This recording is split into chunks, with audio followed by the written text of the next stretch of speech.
I think it's a little bit early to say, but I do think that this is probably one of the most convincing versions of PSG, and certainly one of the most formidable. It's not a version of PSG that many teams are going to want to come up against. And I think stylistically, it's really, really interesting, potentially matching PSG up against some of these top European sides.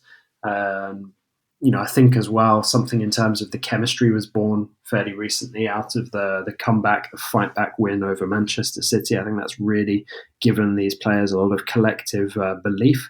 So it doesn't surprise me that people are sort of saying that kind of thing about PSG at this moment in time because they are more convincing and they genuinely seem to have a very, very good chemistry and be playing some very good football together at this moment in time.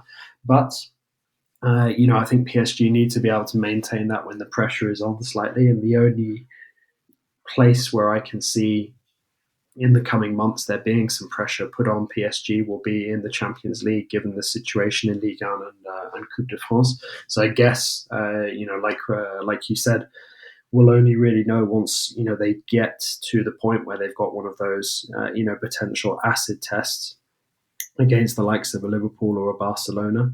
But it doesn't surprise me that people are saying this kind of thing because I do think it's probably the strongest and most consistent PSG that we've seen for quite a while domestically. And let's not forget, PSG is still unbeaten across 21 games so far this season.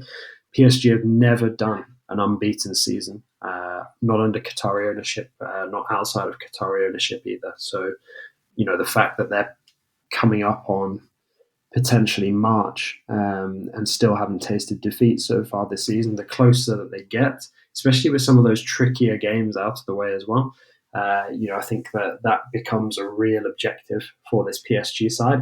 And it's also a way of staying motivated when, we're looking at the Ligue 1 situation and saying it's quite favourable for PSG given the lead they've built at the top of the table.